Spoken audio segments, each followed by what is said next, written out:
Hello, welcome to my channel. Today we have a John Doe found in Colorado Springs, Colorado, November 3rd, 1986. Estimated age 30 to 40. Estimated year of death 1982 to 1986. Estimated to be about 5'6". Gunshot wound to the head along with traumatic injuries to the head area. All parts recovered. Unknown hair color, unknown eye color. Calvin Klein denim jeans, size 30 to 33. Sounds like he was standing kind of tall. Is that what they said? 33. 5'6". 33 inches and 5'6". 33 length. Ooh, I don't know about that. Seems like he'd be a little bit taller if his 33 length, right? And he's thin. I don't know. Seems like he'd be a little bit taller. Manufactured in 1981. Yeah. Seems like he'd be taller than 5'8". Unless he's folding his pants up. Light blue-green fragment identified as possible sweater or sweatshirt, 1-inch wide belt, not upon, possible leather watch or wristband. 33-inch length pants. Wait a minute. How tall is a man who wears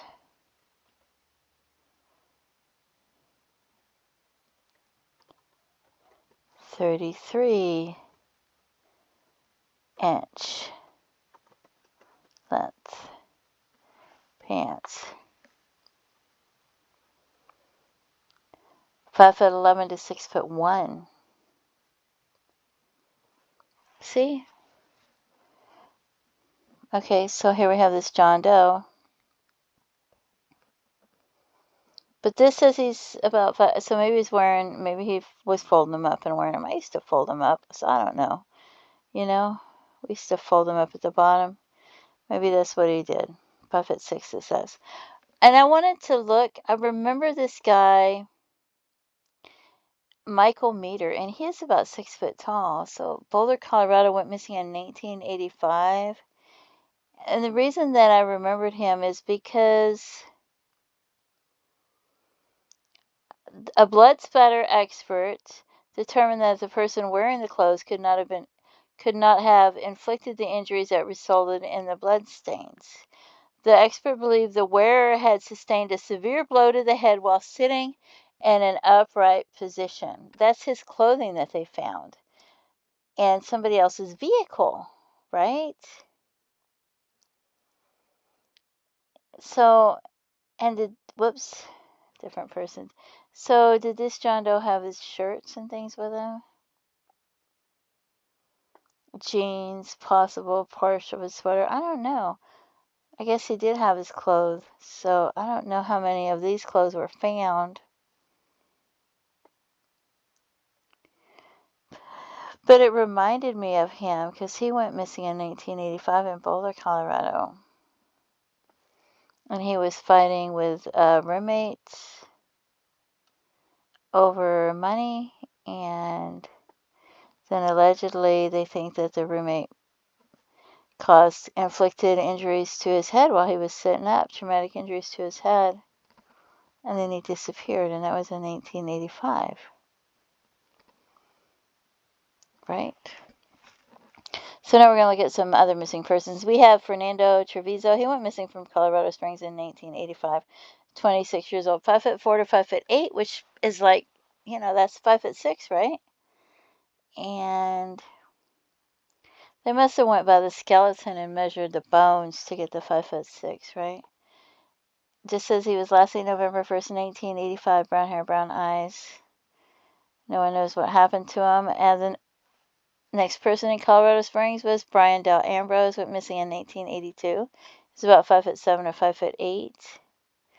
23 years old. Says he left the Rainbow Motel, was en route to Denver, Colorado, and they found his Ford pickup truck, but they never found him. So they don't know what happened to him. Sandy hair, hazel eyes.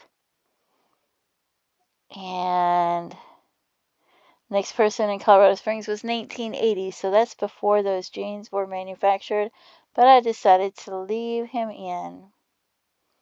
Mr. Vigil he was hitchhiking to meet a friend in Fort Garland, Colorado, and he disappeared.